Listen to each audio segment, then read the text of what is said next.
I had an affair with a married man and got pregnant, but he tried to force me to get an abortion, so I disappeared for 2 years until his ex-wife found me, and now the court is forcing me to hand over my toddler every month. I'm 28 now, but this whole mess started when I was 23. I met Greg, who was 39 at the time, through work connections. He worked in commercial real estate and I was doing administrative work for a property management company. We ended up at the same networking event and he started talking to me. He was charming and confident in a way that men my age weren't. He asked for my number and I gave it to him. We started seeing each other. He would take me to nice restaurants and hotel bars. He had this way of making me feel like I was the only person in the room. Looking back, I can see how naive I was, but at 23 I didn't have much experience with men like him. He never mentioned a wife. When I looked at his Facebook, there were pictures of 2 kids, both looked like they were in middle school, but no woman appeared in any of his photos. His relationship status was blank. I assumed he was divorced or maybe had never married the mother of his kids. About 3 weeks into seeing him, I found out through a mutual acquaintance that he was married.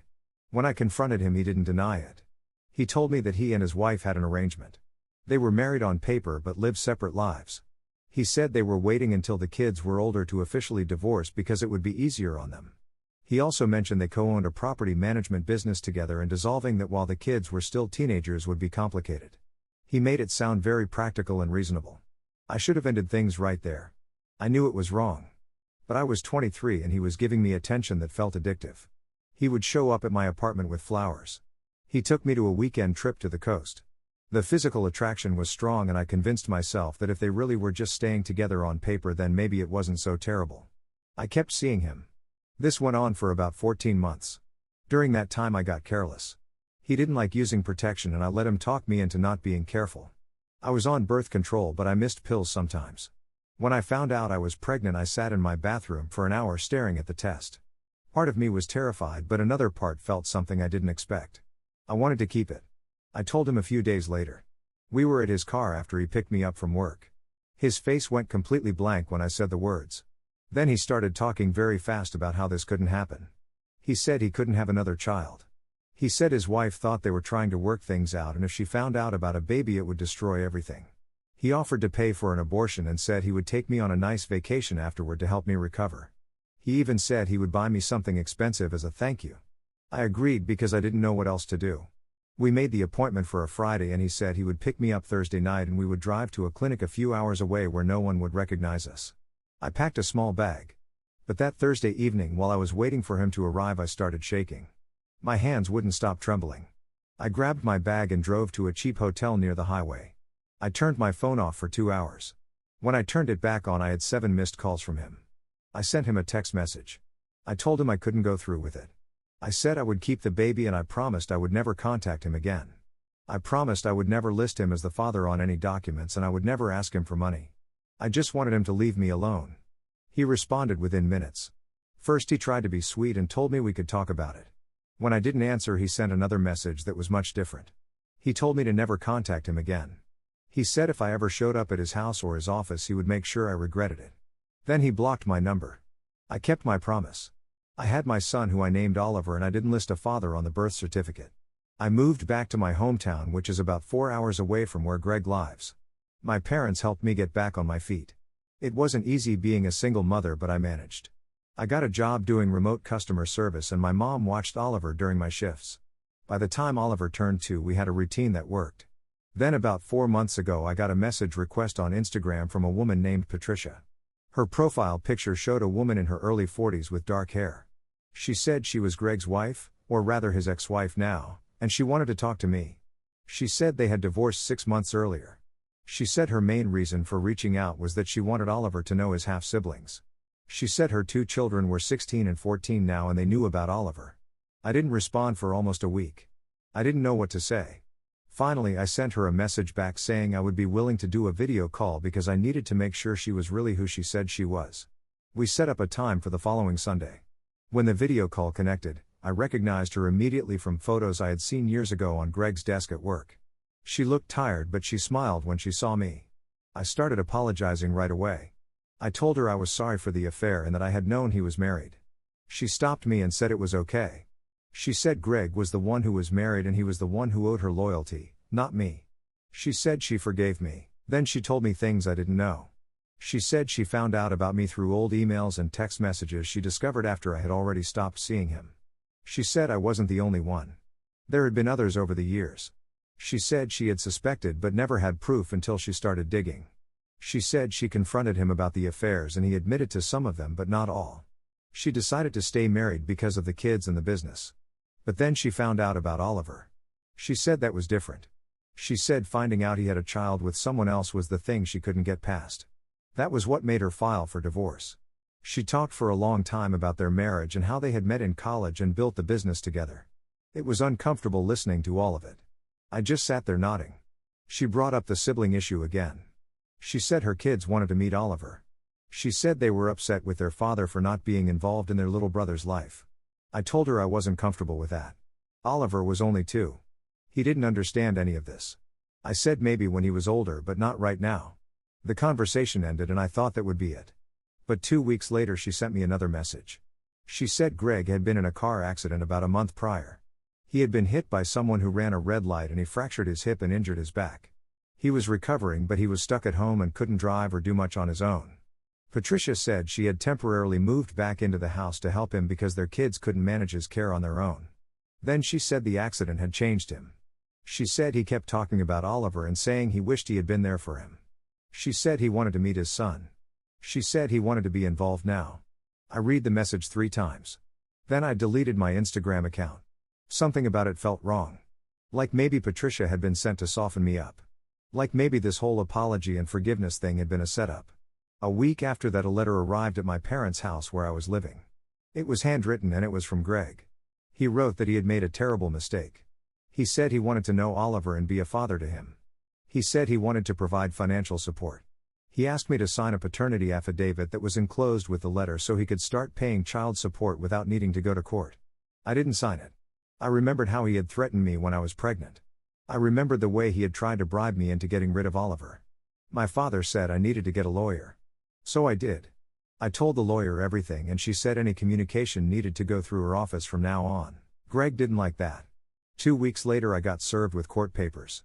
He was petitioning for a paternity test. My lawyer said we had to comply. Oliver and I went to a clinic and had our cheeks swabbed. The results came back exactly as expected. The court recognized Greg as Oliver's legal father. Then everything went quiet for a few weeks. My lawyer said we were waiting for his next move, which would probably be a petition for custody or visitation. I couldn't sleep well during this time. Greg had money and connections. I was a single mother living with my parents. I worried about what a judge might decide. Update 1. Greg showed up at my parents' house 3 days ago. I didn't know he was coming. I was in the living room with Oliver watching cartoons when I heard a car pull into the driveway. My mom was at the store and my dad was at work. I looked out the window and saw Greg getting out of a black SUV. He walked slowly and used a cane, which I assumed was because of his accident. He knocked on the door. I didn't open it right away. He knocked again and said he knew I was home. He said he just wanted to talk. He said the court process was taking too long and we should be able to work this out like adults without lawyers getting in the way. I opened the door but I didn't let him inside. I told Oliver to go to his room and play. Greg stood on the porch looking at me. He looked older than I remembered. There was gray in his hair now. He asked if we could sit down and talk. I said no. I said anything he wanted to say could be said through his lawyer. He sighed and said I was making this harder than it needed to be. He said he wasn't trying to take Oliver away from me. He just wanted to be part of his life. He said he wanted to provide for him financially and be there for him as a father. I asked him why now. I asked him why he suddenly cared after telling me to get rid of my pregnancy and threatening me when I wouldn't. He said the accident made him think about his life differently. He said he had been scared before and handled things badly. He said he was sorry. I told him I didn't trust him. He got frustrated and said I was being stubborn. He said by refusing to work with him I was just giving control to the court system. He said judges don't always make the best decisions. He said I should trust him because he had been a good father to his other 2 kids. I told him his visit made me uncomfortable and I asked him to leave. He stood there for a long moment, then turned and walked back to his SUV. After he left I sat on the couch. Oliver came back out asking who that man was. I told him it was someone Mommy used to know. That night I barely slept. Part of it was worry about what he might do next. But part of it was something else. When I saw him standing on the porch I felt that old pull again. The attraction that had gotten me into this situation in the first place. It made me furious with myself. My lawyer called the next day. She said Greg's lawyer had contacted her about setting up mediation.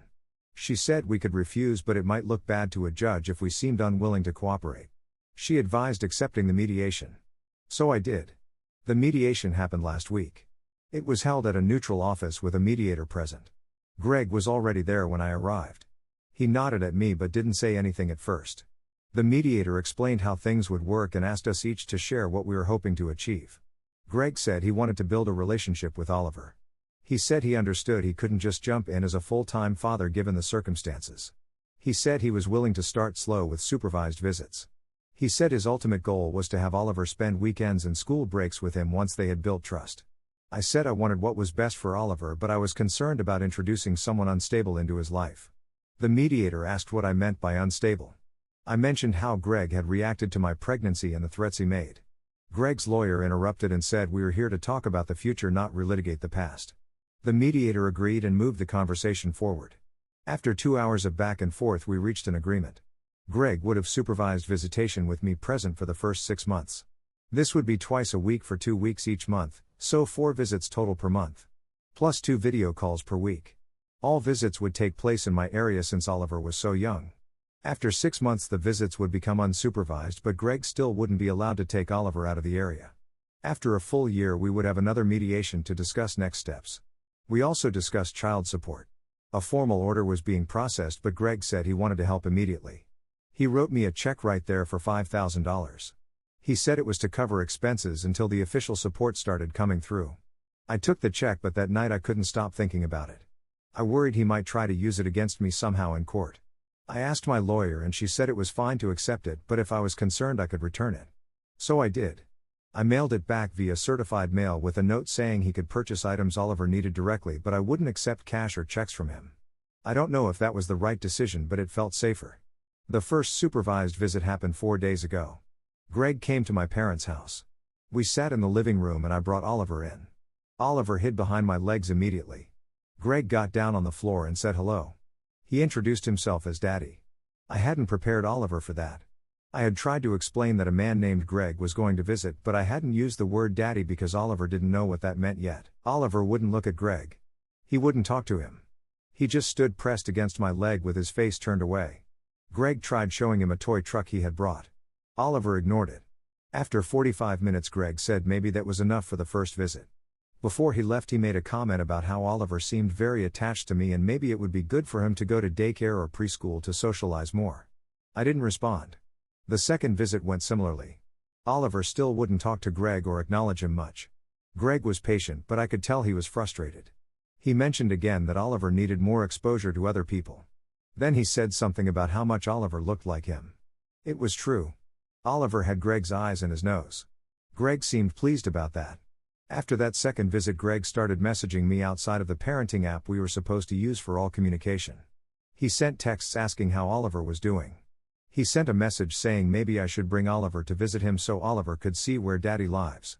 He started talking about changing Oliver's last name to match his. I responded to the first few messages telling him to use the parenting app. Then I stopped responding altogether. He called the app stupid and said it would be better for Oliver if we could have a normal co-parenting relationship. I didn't reply. My lawyer reminded me that after 6 months the visits would become unsupervised. Then after a year Greg would likely push for overnight visits at his house 4 hours away. She said unless there was evidence of harm or danger a judge would probably grant it eventually. She said I needed to prepare myself for the reality that Oliver would spend time away from me. I knew she was right. But the thought of my 2-year-old being driven 4 hours away to stay with someone he barely knew made me want to throw up. At the same time I knew Oliver did deserve to have a father. Greg had raised his other 2 kids and by all accounts he had done a decent job. They were good students and not in trouble. Maybe he would be a good father to Oliver too. Update 2. The supervised visits continued for 4 months total before we transitioned to unsupervised. During those months Oliver slowly started warming up to Greg. He still didn't call him daddy, but he stopped hiding when Greg arrived. He would play with the toys Greg brought. He would sit near him on the couch while they watched cartoons together. By the end of the supervised period Oliver would even hug Greg goodbye. I wish I could say I was happy about this progress, but mostly I just felt sick watching it happen. Greg started buying Oliver expensive things. A battery-powered toy car that Oliver could ride in. A tablet loaded with educational games. New clothes that were much nicer than what I could afford. Oliver would get excited when Greg arrived because he knew there would be a present. The unsupervised visits started last month. Greg was allowed to take Oliver to the park or to get ice cream, but he had to stay within 20 miles of my parents' house. The first time I handed Oliver over and watched Greg buckle him into a car seat, I thought I might pass out. Oliver waved at me as they drove away. I sat in my parents' driveway until they came back 2 hours later. Greg brought Oliver home with chocolate ice cream on his shirt. He said they had a great time at the park. Oliver ran inside to tell my mom about the swings. Greg stayed on the porch and told me he wanted to talk about increasing his time. I said we had an agreement and we would stick to it. He said the agreement was just a starting point and it was clear Oliver was comfortable with him now. I went inside and closed the door. The next day Patricia sent me a message on Facebook. I had made a new account with privacy settings so only friends could see my posts, but somehow, she found me. She said she heard the visits were going well. She said her kids were asking about Oliver again. She said maybe it was time for them to meet. She sent photos of them. A girl who was 17 now and a boy who was 15. They looked like normal teenagers. I didn't respond. 2 weeks later Greg brought Oliver back from a visit to the park and there was a woman in his car. She stayed in the passenger seat but I could see her through the windshield. She was young, maybe in her late 20s, with blonde hair.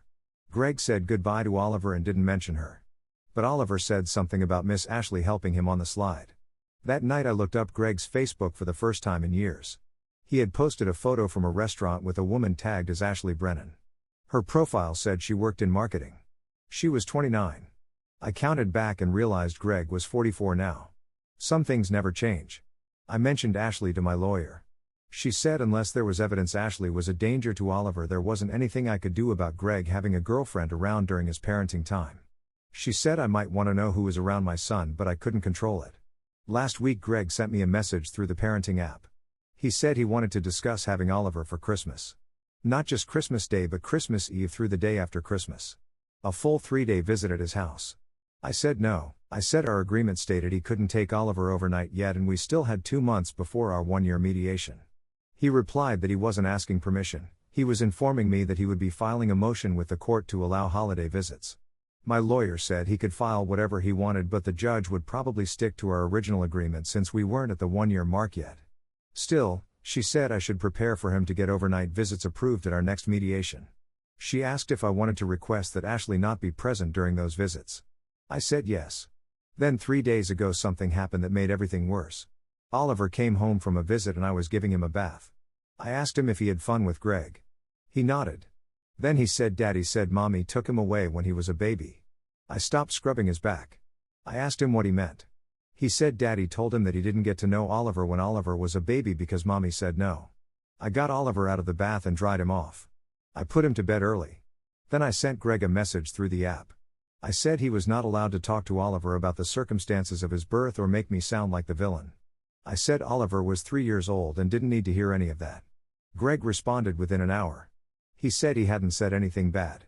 He said Oliver asked why Daddy wasn't there when he was little and he just explained that Mommy and Daddy didn't live together and Mommy made some choices about where they would live. He said he had a right to tell his son the truth. I called my lawyer the next morning. She said she would send a formal letter stating that discussions about adult matters were inappropriate during parenting time. She said if it continued we could bring it up at mediation. She also said that unfortunately what Greg said wasn't technically untrue even if it was manipulative. She said courts generally don't police what parents say unless it's clearly harmful. Yesterday was supposed to be a visit day but Oliver said his stomach hurt and he didn't want to go. I took his temperature and it was normal. I asked if something was wrong. He said he didn't like when Daddy asked questions about Mommy. I told him he didn't have to answer questions he didn't want to answer. Then I texted Greg and said Oliver wasn't feeling well and we needed to cancel. Greg replied asking if I was using our son's health to keep him away. I didn't respond. This morning I got a message from Patricia again. She said Greg told her I was trying to interfere with his parenting time. She said she understood this was hard but I needed to think about what was best for Oliver. She said kids need their fathers. She said her own children had suffered when she and Greg divorced and she didn't want Oliver to suffer too. I blocked her number. Update 3. We had our 1-year mediation 3 weeks ago. Greg came with his lawyer and a detailed proposal for expanded parenting time. He wanted Oliver every other weekend at his house. He wanted alternating holidays. He wanted 2 weeks in the summer. His lawyer presented research about child development and the importance of father involvement. My lawyer presented concerns about the distance and Oliver's age. The mediator suggested a compromise. Greg could have 1 weekend per month at his house starting in January. After 3 months, we would evaluate and potentially increase to every other weekend. Holidays would alternate, with Christmas and Thanksgiving going to me this year and to Greg next year. Summer visits would start with 1 week and increase as Oliver got older. I didn't want to agree, but my lawyer said if we went to court, a judge would likely order something similar or possibly more generous to Greg. So I signed the paperwork. Oliver's first overnight visit at Greg's house is scheduled for 2 weeks from now. I've been trying to prepare him. I told him he's going to have a sleepover at Daddy's house and it will be fun. He asked if I was coming. I said no, this was just for him and Daddy. He cried for an hour. Last week Greg filed a petition to change Oliver's last name. My lawyer said I could object, but courts often allow children to have their father's name once paternity is established. She said it might be a fight I couldn't win. I told her to object anyway. Patricia sent me one more message that I saw before I blocked her completely. She said Greg's kids wanted to meet Oliver before Christmas. She said they could do it at a neutral place like a park if I was worried. She said it wasn't fair to keep siblings apart. I didn't respond, but I've been thinking about it. Oliver doesn't know he has a teenage sister and brother. At some point he'll find out. Maybe it would be better to control how that happens rather than have Greg tell him whatever version he wants to tell. But I haven't decided yet. Everything feels like it's moving too fast. 2 years ago Oliver was mine completely. Now I'm sharing him with someone who didn't want him to exist in the first place. Every month Greg gets more time and I get less. My lawyer keeps saying this is normal and healthy and that children benefit from having 2 involved parents. She's probably right. But when I drop Oliver off for his overnight visit in 2 weeks, I know I'm going to sit in my car and cry until he comes back. Greg sent me photos from Ashley's Instagram yesterday. She had posted pictures from a furniture store with the caption, "Getting the guest room ready for special visitors." The guest room has dinosaur wallpaper and a small bed with a blue comforter. Oliver's favorite color is blue. Greg must have told her. I reported the post for violating my privacy even though Oliver isn't in any of the photos. Instagram rejected my report. My mom asked me yesterday if I regretted not signing the affidavit when Greg first sent it. She said maybe if I had been cooperative from the beginning things would have gone differently. I said I didn't know. The truth is I don't know if anything would have changed. Greg wanted access to Oliver and he had the money and resources to get it. Whether I helped or fought probably didn't matter in the end. The child support started coming through 3 months ago. It's more than I expected. Enough that I could afford my own apartment if I wanted to leave my parents' house. But I don't want to move Oliver again. He's settled here. My parents help me and he loves being around them.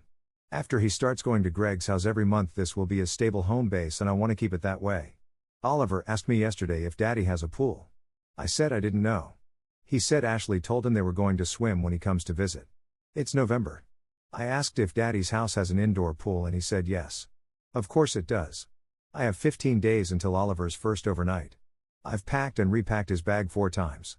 An extra set of clothes in case he spills something. His favorite stuffed animal. The special cup he drinks from. A nightlight because he's scared of the dark. I wrote a list of his bedtime routine and his food preferences. Greg said I was being controlling when I sent it to him. He said he was Oliver's father and he could figure out what his son needed. I sent it again anyway. People keep telling me this will get easier. That once Oliver is used to the routine I won't worry so much. I don't believe them. Every time Oliver leaves with Greg I worry he won't come back the same. That Greg will say something that makes Oliver think I'm the bad guy. That Oliver will like it better at Greg's big house with the pool and the new toys and Ashley who buys him ice cream. That one day Oliver will choose to stay there instead of coming home to me. My lawyer says I should focus on the positives. Oliver has a father who wants to be involved. Greg is paying support which helps financially. The court recognized Greg's rights, which means no one can claim Oliver isn't his.